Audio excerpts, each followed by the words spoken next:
merci beaucoup. Je voulais juste remercier le Seigneur pour vos prières et tout ce que vous avez fait monter devant le Seigneur. Ça a été très difficile l'arrivée, mais il dit quand j'ouvre les portes, personne ne peut la fermer, et quand j'ouvre personne, si je fais personne ne peut l'ouvrir. Et je remercie le Seigneur pour vos prières multiples qui sont montées au trône de sa grâce, qui a permis que les portes s'ouvrent, que je sois parmi vous. Vraiment que le nom du Seigneur soit béni. Je voulais juste vous apporter les salutations de l'Église et toute la communauté, et vraiment qui vous porte aussi. Nous savons que le monde est très agité aujourd'hui. C'est comme une écorce d'arbre qui est complètement secouée par les événements du temps. La Bible dit, quand vous verrez toutes ces choses arriver, sachez que le Fils de l'homme est proche. Nous vivons dans une crainte permanente et perpétuelle. Nous savons pas notre lendemain n'est pas garanti. Mais il y a quelqu'un dans le ciel qui est capable de nous garantir un lendemain glorieux. Alors, s'il est très beau d'appartenir au Seigneur, quelles que soient les circonstances, la Bible dit dans ça, même si la mer écume, la terre tremble et toutes ces choses, mais ceux qui se confient à l'Éternel sont sans crainte. Et nous resterons toujours fidèles avec lui et nous marcherons toujours avec lui. Voilà pour l'œuvre que nous accomplissons à Brazzaville. Nous avons maintenant au moins 6 églises d'ici le mois de mai-juin. Nous aurons 6 églises. Le travail se consolide, le travail se fait, les évangélisations se multiplient et l'implantation d'églises évolue et nous marchons avec un pas d'assurance grâce au soutien du Seigneur. Nous totalisons pratiquement au moins 28 églises sur toute la République, mais nous avançons. Eh bien, nous avons mis une structure de formation à Brazzaville et la Christian va arriver dans quelques mois aussi. Et nous recevons plusieurs serviteurs de Dieu qui viennent de la France aussi, former ces futurs ouvriers pour la moisson de demain. Ils sont en pleine préparation et les vagues se multiplient. Les pasteurs et les responsables qui sont déjà appelés à un ministère se font former. C'est pour préparer la grande moisson de demain. Il faille que nous nous en préparions en conséquence parce que nous savons que les grands événements du temps qui va venir va tellement bousculer la terre. Et il faut des hommes qui doivent être formés et préparés pour la grande moisson. Nous voulons aussi évoluer par la grâce du Seigneur, ouvrir certains volets sociaux. Nous avons vu il y a des années en arrière, voir un peu développer un peu le système agricole, mais nous n'avons pas eu des personnes plus qualifiées de manière dans ce sujet. Nous voulons aussi apporter le témoignage social dans la société, aider les enfants à trouver quelque chose à manger. Les orphelins qui sont abandonnés, leur donner quelque chose à manger. Alors nous évoluons dans cette dimension afin de donner un témoignage social, afin que le nom du Seigneur véritablement soit béni. Amen. Nous évoluons, nous avançons, appelant, mais très rassurant, grâce à vos soutiens et grâce à vos prières. Ma famille et moi, nous vous remercions sincèrement de combien vous nous avez porté dans vos cœurs. Vos soutiens ont été véritablement un geste qui a marqué nos cœurs, qui ne pourront jamais vous oublier. Alors, quelles que soient les choses, quand j'arrive en France, il faut que je vienne ici à Annecy. Même s'il y a 2 personnes, mais je leur dirai quand même un petit coucou. Amen. Quand je parle, c'est l'atmosphère africaine, on parle, on dit Amen, et ça bouge un peu. Alors, donc, je sais que c'est pas trop habitué, on est trop réservé, mais dans le Seigneur, on n'est pas réservé. On doit s'éclater de sa gloire. Amen. Parce que dans le ciel, nous allons glorifier le Seigneur, nous allons proclamer la grandeur de sa fidélité et nous danserons sur les cristals d'or. Eh bien, nous aurons le chanter, l'élever comme nous l'avons ce soir. Quelqu'un peut dire Amen? Voilà, ça commence à aller là. Voilà, je suis très heureux. Eh bien, je pense que peut-être qu'il y a une question tout à l'heure à la fin par rapport à l'œuvre, comment ça évolue. Et c'est vrai qu'au niveau politique, c'est très difficile. Vous voyez que toute l'Afrique est en train de vivre les périodes un peu très agitées avec le changement qui peut intervenir à tout moment. Vous savez que quand on est au pouvoir, il n'est pas aisé de laisser le pouvoir. Il est quand même important que un vrai roi, c'est celui qui sait passer la couronne sur la tête d'un prince. Ça, c'est un vrai roi. De savoir préparer le prince et lui faire passer ta couronne. Ça, c'est le vrai roi. Mais le roi qui veut garder sa couronne sur sa tête et mourir, c'est pas un roi. Ça arrive aussi partout. Nous voyons que les gens ne veulent pas lâcher le pouvoir. C'est la difficulté au niveau de l'Afrique aujourd'hui. Eh bien, quand les temps arrivent où ils doivent lâcher, c'est difficile qu'ils lâchent. Ça provoque des affrontements et des difficultés. C'est pas facile. Quand on goûte au goût du pouvoir, c'est pas facile. Sarkozy en a goûté, mais il veut quand même revenir. Il veut pas lâcher. Quelqu'un peut dire amen? Alors nous, notre royaume est constitué dans le ciel. Nous devons avancer parce que notre éternité, nous sommes les citoyens du royaume des cieux. Eh bien, quand nous serons près du Seigneur, fini la douleur, les gémissements, les tracas, les pleurs, les grincements des dents, course au pouvoir et compétition. Tout sera terminé. Le Seigneur va établir son règne et vous serez les princes assis auprès du Seigneur. C'est pourquoi la Bible dit à celui qui vaincra, je le ferai asseoir sur mon trône et j'écrirai son nom sur un caillou blanc. Eh bien, travaillons à gagner l'éternité, que nos noms soient inscrits dans le livre de vie. J'ai à cœur de partager juste quelques textes bibliques avec vous avant qu'on puisse prier, de parler d'une personne qui me passionne énormément. Vous le connaissez, je vous simplement... Voilà, nous allons tirer quelques leçons qui sont attachées à cette personnalité, à ce personnage qui a connu les hauts et les bas dans sa vie, des situations les plus troubles, plus déséquilibrées, mais il a su garder la confiance et la fidélité en Dieu, poussant sans détourner. Quelles que soient les circonstances troubles que nous traversons dans nos vies, gardons le cap de nos engagements, notre consécration à Dieu. Et marchons avec lui véritablement dans la fidélité, parce que nous savons que nous avançons vers l'héritage glorieux que le Seigneur nous a promis. 1 Samuel chapitre 22, et nous lirons du verset 1 à 4. C'est un texte qui est chargé vraiment de métaphores, de l'histoire d'une grande métamorphose. Quelque chose qui s'est changé dans la vie de quelqu'un et des générations, de l'équipe que cet homme que David composait. Au chapitre 22 du verset 1 à 4. David est parti de là et se sauva dans la caverne d'Adulam. Ses frères et toute la maison de son père l'apprirent et ils descendirent vers lui. Tous ceux qui se trouvaient dans la détresse, qui avaient des créanciers ou qui étaient mécontents se rassemblaient auprès de lui et il y devint leur chef. Il dit, il devient leur leader. Ainsi se joignit à lui environ 400 hommes. De là, il s'en alla à Bethspé, dans le pays de Moab. Il dit au roi de Moab, « Permets, je te prie, à mon père et à ma mère de se retirer chez vous, jusqu'à ce que je sache ce que Dieu fera de moi. » Et il les conduisit devant le roi de Moab. Il y demeurait avec lui tout le temps que David fut dans la forteresse. Le prophète Gad dit à David, « Ne restez pas dans la forteresse, va-t'en, entre dans le pays de Juda. » Et David s'en alla et parvint à la forêt de Héret. C'est une histoire très passionnante qui relate la vie d'un homme, David, que nous le connaissons très bien. Nous en avons écouté 1000 prédications sur ce sujet, mais à chaque fois que quelque chose touche à lui, une autre révélation jaillit. C'est l'histoire de la métamorphose d'une bande de soldats disparates relatée dans ce texte que nous venons de lire. Il est parlé que David, en fuyant la colère de Saül, il s'est réfugié dans une grotte, dans une forteresse. Pourtant, David venait d'être oint par Samuel pour être le héros reconnu pour sa victoire contre Goliath. Nous pouvons lire au chapitre 10 de 1 Samuel, vous voyez comment le Seigneur a fait la dimension de l'onction que Dieu a communiquée à David n'était pas la même chose que Goliath. Alors il venait d'avoir son onction toute fraîche. Il aurait dû frapper de l'orgueil pour dire, mais tiens, j'ai l'onction. Mon onction a été faite d'une manière différente parce que la Bible dit que Saül Saül a reçu son onction dans une fiole, un instrument cassable qui peut être brisé à tout moment.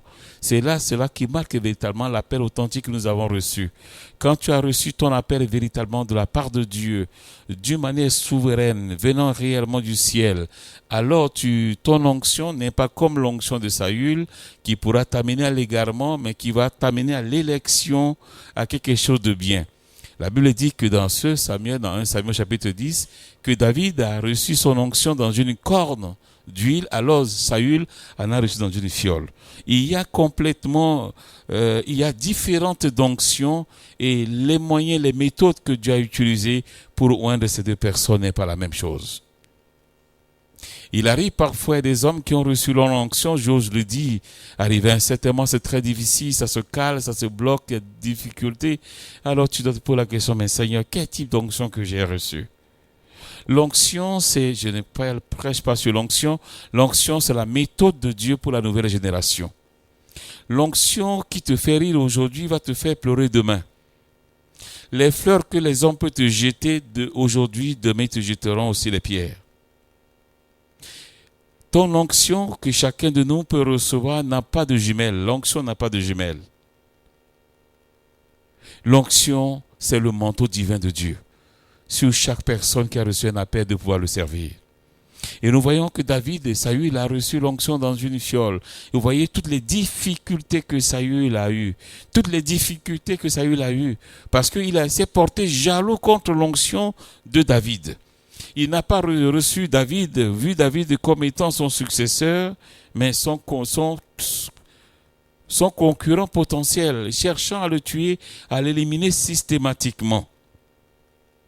Quelle que soit la dimension que l'onction que tu as reçue, ce qui peut arriver de manière à te contrecarrer, si tu es rassuré de ton onction, que ça vient réellement de Dieu, tu n'auras pas à avoir peur.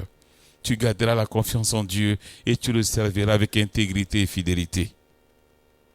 L'onction peut changer beaucoup de choses. Je ne prêche pas là. Je ne voulais pas m'attarder sur l'onction. Mais David a reçu son onction. Il y a un temps où l'onction doit mûrir. Mais David, en recevant l'onction fraîche, il aurait dû affronter très rapidement Saül. Mais quelles que soient les tentatives que Saül a tenté de manière à écarter David, mais l'onction de David a su le protéger dans une situation difficile. L'onction de Dieu peut te protéger, peut te garder, peut te sécuriser. C'est véritablement la méthode de la sécurité de Dieu que Dieu donne à ses enfants et aussi à ses serviteurs. David n'a pas pu, avec l'orgueil fraîche qu'il a reçu de la part de Saül, alors David a pu garder son onction dans l'humilité. L'onction grandit dans l'humilité. L'onction et le péché ne peuvent jamais cohabiter ensemble et tôt ou tard ils vont se séparer. L'onction, c'est la dimension de la fidélité que Dieu veut marquer sur la vie de chaque personne qui veut véritablement le servir avec fidélité et avec gloire. Alors, le cœur de Saül étant très irrité contre ce jeune homme. Les femmes d'Israël commençaient à chanter la louange de David et dire « Ah, Saül en a tué simplement 1000, mais David en a tué 10 000. » Ça va vite, ça irrite. Ça crée la compétition et la jalousie. Il dit, mais quoi, moi, le roi Saül, je suis quand même connu, un roi avec une grande envergure, prestance et tous reconnus de ma bravoure en tant que exercé dans l'armée d'Israël. Mais quand même, c'est moi, Saül, quand même. Comment un jeune homme, un chétif, quelqu'un gringalin comme ça, les femmes d'Israël chantent un louange à la gloire de David et moi, je suis diminué. L'homme veut toujours s'affirmer. Alors le cœur de David, de Saül s'irrita et chercha à éliminer la vie de David. Mais David se sauva à des occasions. Alors il s'est sauvé, il se retrouve dans ce texte, dans un lieu de forteresse, dans une grotte, perdu, égaré. Personne ne peut penser à David pour venir au secours. Il a fui la hargne et la colère de Saül pour se réfugier là. Eh bien, il était déjà en détresse. Et voilà qu'une bande des hommes et des femmes viennent le retrouver dans cette forteresse. 400 personnes. La Bible nous dit que David se cacha dans une grotte, une troupe de 400 personnes le joignit et qui formait tout autour de David comme une armée. Mais quel genre de personnes? Des gens qui sont dans la détresse, des hommes qui sont dans la déception, les hommes qui sont dans la dette, des hommes endettés, des hommes dans la détresse, les hommes dans la déception. Une église de 3D. Je n'aimerais pas conduire une telle église, c'est une casse-tête chinoise. Est-ce qu'on peut dire amen? On aimerait bien avoir une église excellente, ça chante, ça bouge, ça danse, ça proclame le règne de Dieu et tout le monde se soutient, réciproquement, on s'encourage. Mais des gens complètement déséquilibrés, perdus, destinés, complètement anéantis. Ils n'ont rien de l'espoir dans leur destinée. Ils se joignent déjà à David qui avait déjà son propre problème. Il vient se joindre encore à David. Il multiplie, le problème de David est multiplié sur ces 400 personnes. Quelle douleur. Et la Bible dit que David devient leur chef. Oh, si on me donne une telle église, je n'aimerais pas en avoir quand même. Même si c'était 1000 et que c'est des gens qui avaient des gens déçus, la déception, qui sont dans la détresse, qui sont dans les dettes. Mais les dieux ne pourront même pas rentrer. Tu vas faire quoi? Quelqu'un peut dire amen? Est-ce qu'on peut dire amen? Tu ne peux rien engager dans l'église, ni travaux. Tu ne peux même pas acheter, même pas un micro. Tu as des gens qui sont pleins de dettes, dans la déception et dans la détresse. Ils sont 400 dans ton église. Et ils ont plein de problèmes. Oh, c'est dur. Voilà la difficulté que David a eue. Mais la Bible dit que David a pu relever le défi. Nous sommes la génération de défis pour notre temps, quel que soit l'obstacle, l'opposition, mais nous devons relever les défis. David n'a pas regardé à leur temps de détresse, à leur temps de gémissement, de difficultés, de dettes, de déception. La Bible nous dit que c'est des hommes et des femmes affligés, une bande de soldats qui n'avaient pas un avenir heureux, des opprimés, des affligés. Mais la Bible, pendant 20 ans, s'il vous plaît, David s'est efforcé pendant 20 ans à les préparer comme les véritables héros. Quel obstacle David a surmonté? S'il regardait leur état physique, leur situation sociale, David ne pourrait pas réellement aider ces 400 personnes comme des hommes, des femmes d'élite pour changer leur génération. Mais David a pu surmonter l'obstacle. Il n'a pas vu avec leur détresse. Portons une autre paire de lunettes pour voir bien les gens. Mais ayons le cœur. David a eu 20 ans de les préparer. Préparer une génération d'élite, ce n'est pas facile.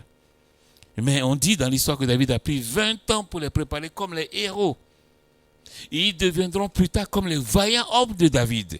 Quand nous lisons dans la parole de Dieu, on tombe sur le texte, les vaillants hommes de David. Mais d'où ils viennent? Viennent-ils d'où? De quel clan social? Ce n'étaient pas des hommes ou des personnes issues des rangs les plus élevés, les rangs les plus considérés de la société, issus de l'échelle les plus bas de la société, avec des problèmes, des difficultés. D'autres ont manqué même leur boulot, d'autres sont même, ils ont manqué la considération dans la vie sociale, abusés, trahis. Leur victoire n'a pas été considérée, ni leur. Rien n'a été considéré de leur part. Mais David a eu 20 ans de préparation, les préparer comme les véritables héros qui devaient réellement changer leur génération. Des hommes au destin complètement pourri, perdus, David leur a donné un sens à leur existence afin de leur a donné un destin fabuleux et fructueux. Quel travail!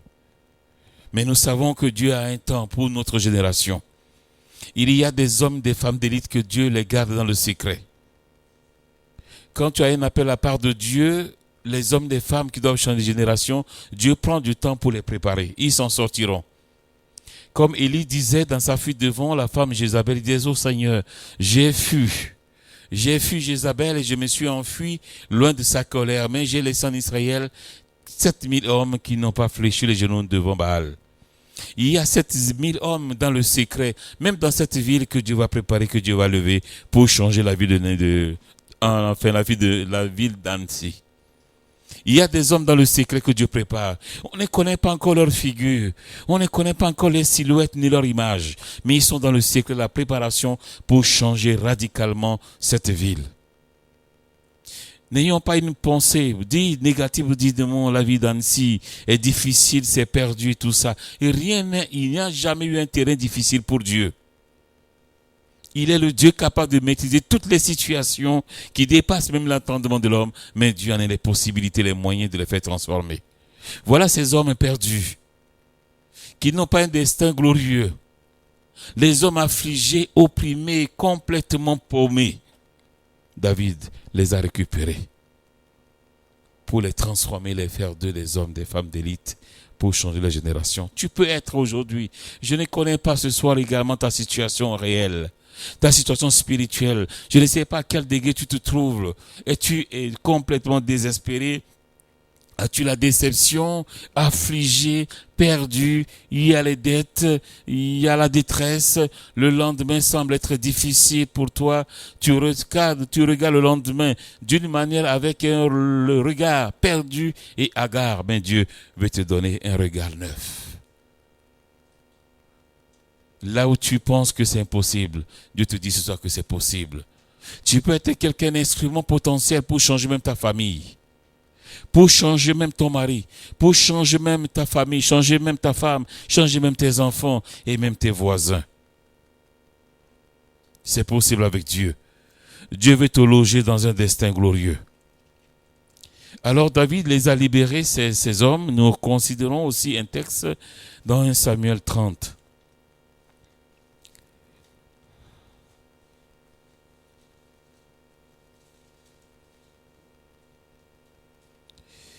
Alors voilà, lorsque David arriva le 3e jour à Tilgad, chapitre 30, du verset 1, avec ses gens, les Amalécites avaient fait une invasion dans le Midi et de Tilgal.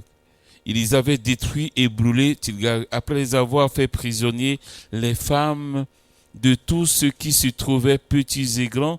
Ils avaient tué Ils n'avaient tué personne, mais ils avaient tous emmené en captivité. David et ses gens arrivèrent à la ville, et voici, elles étaient brûlées et leurs femmes et leurs fils et leurs filles étaient emmenés captifs. Alors David et le peuple qui était avec lui élevèrent la voix et pleuraient jusqu'à ce qu'ils n'eussent plus la force de pleurer. Les 2 hommes de David, les 10 femmes de David avaient été amenées. Oui, les 2 femmes de David, avaient été amenées à Shippolam de Gisraël et Abigaël de Carmel, femme de Nabal. David fut dans une grande angoisse car le peuple parlait de le lapider parce que parce que tous avaient de l'amertume dans l'âme, chacun à cause des fils et de ses filles, mais David reprit courage en s'appuyant sur l'Éternel son Dieu. Amen. Quelles que soient les situations les plus difficiles aux nos yeux ne font que contempler la détresse, ne peut que contempler l'échec, mais Dieu a une autre pensée de l'espoir pour notre vie. Tu n'es pas un système combiné d'échecs, tu peux échouer, mais tu n'es pas un échec. C'est possible la victoire. Il dit au sacrificateur, j'ai sauté, oui. David fut dans l'angoisse et car il pleurait, parlant de le lapider parce qu'ils n'avaient tous de l'amertume dans l'âme à cause des fils et des filles. Mais David reprit courage en s'appuyant sur l'Éternel son Dieu. Il dit au sacrificateur Abiatar, fils d'Achimélec, apporte-moi donc l'éphod. Abiatar lui apportait l'éphod, c'est la marque de l'autorité et de la sacrificature que David devait remporter la victoire. Et David consulta l'Éternel en disant, poursuivrai-je cette troupe, atteindrai-je? L'Éternel lui répondit, poursuis, car tu atteindras et tu délivreras. Et David se mit en marche, lui et ses 600 hommes qui étaient avec lui, et ils arrivèrent à Bésor et s'arrêtèrent. Nous allons lire au verset 10. David continua la poursuite avec 400 hommes.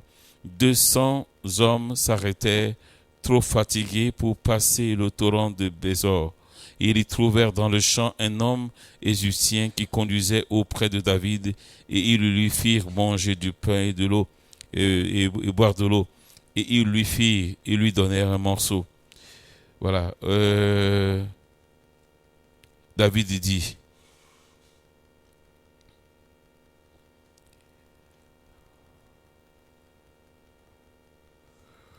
le verset est très long, je vais lire un peu quelques fragments de ce verset. Au verset 16, ils lui servirent ainsi de guide, et voici, les Amalécites étaient répandus dans toute la contrée, mangeant, buvant, dansant à cause du grand festin qu'ils avaient enlevé du pays des Philistins et du pays de Juda. Et David les battit depuis l'aube jusqu'au soir du lendemain, et chacun d'eux n'échappa, excepté 400 jeunes hommes qui montèrent sur les chevaux et s'enfuirent.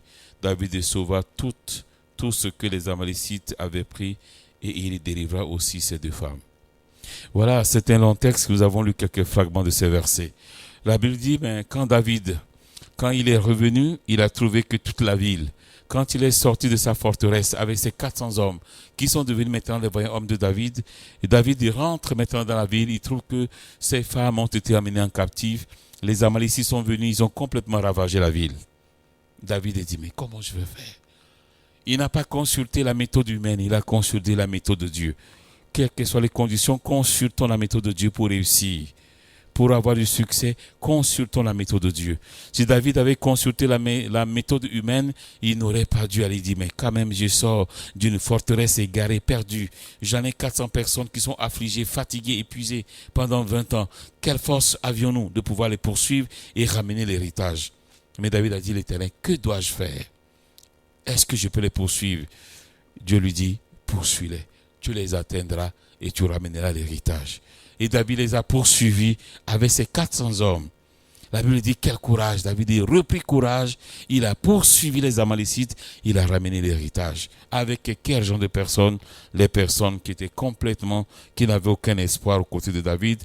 Alors, ces hommes étaient devenus des véritables héros qui ont complètement détruit les Amalécites et ramené l'héritage.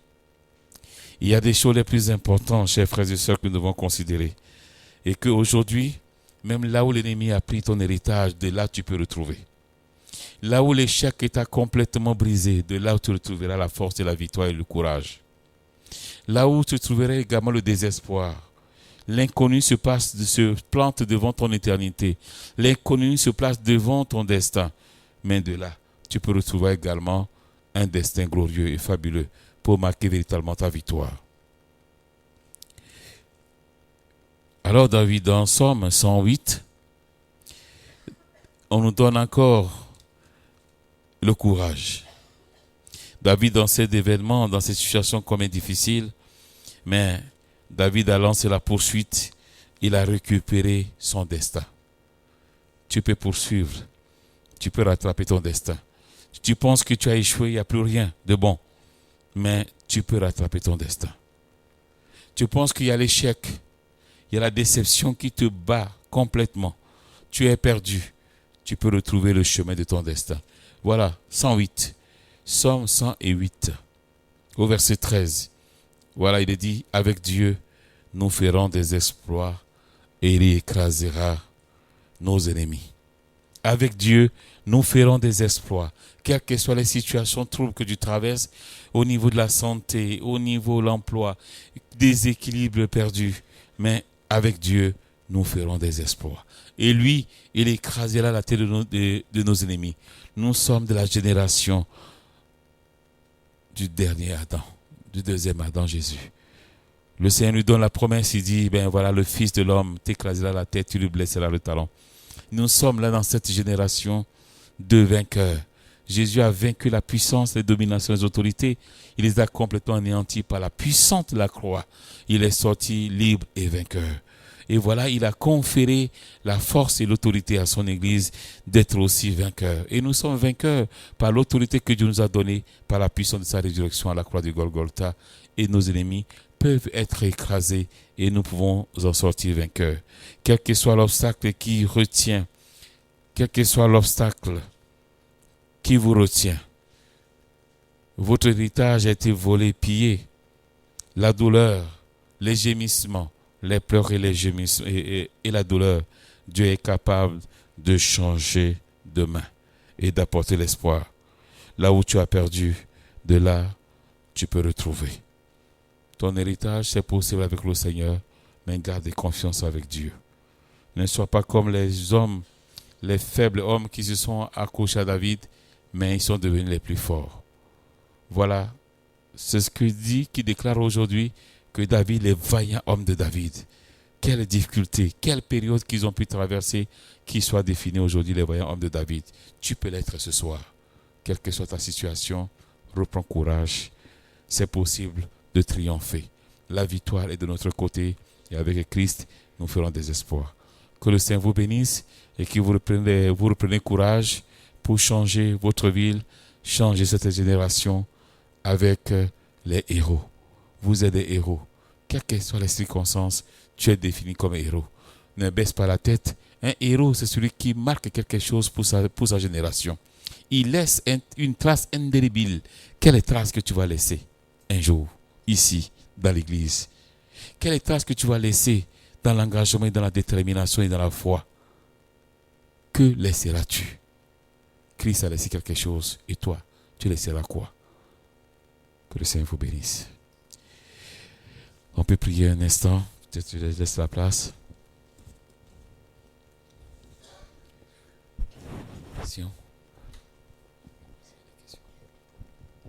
Seigneur, merci de bénir encore ces moments, ces instants. Merci de bénir chacun, Seigneur, et que chacun puisse être vraiment encouragé, Seigneur. Père, pour la gloire de ton nom, Seigneur, merci parce que tu ne choisis pas des choses, Seigneur, des gens riches, Seigneur, des gens forts, des gens sages, mais tu choisis les choses faibles du monde pour confondre les fortes, Seigneur. Et nous te bénissons, Seigneur, parce que c'est ta grâce qui nous a touchés, ta grâce qui nous a renouvelés, Seigneur. Et c'est toi qui nous fortifies, Seigneur, par ton esprit, Seigneur, pour être, Seigneur, et pour devenir les héros que toi tu veux, Seigneur. Seigneur, tu bénis chacun, Seigneur, et tu bénis tous ceux qui en ont besoin d'être encouragés ce soir, Seigneur. Seigneur, et qu'ils soient renouvelés, Seigneur, dans leur force, renouvelés dans leur vision des choses, renouvelés dans leur espoir, Seigneur, et qu'ils ne voient pas les choses, Seigneur, comme elles sont aujourd'hui, Seigneur, mais que par la foi, Seigneur, ils puissent dominer sur les circonstances et les événements, Seigneur, et pour dire avec mon Dieu, je me fortifie, avec mon Dieu, nous ferons c'est des exploits. Oh, que chacun vraiment soit touché et renouvelé, Seigneur. Tu visites particulièrement ceux qui ont besoin de toi, de ta grâce, Seigneur. Merci pour ce message d'encouragement que nous a apporté notre frère, Seigneur. Veuille le bénir encore toute l'œuvre, Seigneur, au Congo, Seigneur. Tous les frères qui l'accompagnent, son épouse, Seigneur, et la famille, les enfants, Seigneur. Tout, Seigneur, aussi, Seigneur, et bien cette école biblique, Seigneur. Seigneur, tu sais qu'elle est passée un petit peu par des difficultés, Seigneur. Mais Seigneur, toi, tu as un plan meilleur encore pour eux, Seigneur. Seigneur, ils vont rebondir, Seigneur, ainsi que toute l'œuvre, Seigneur. Nous voulons, Seigneur, les bénir, Seigneur, au nom de Jésus. Amen.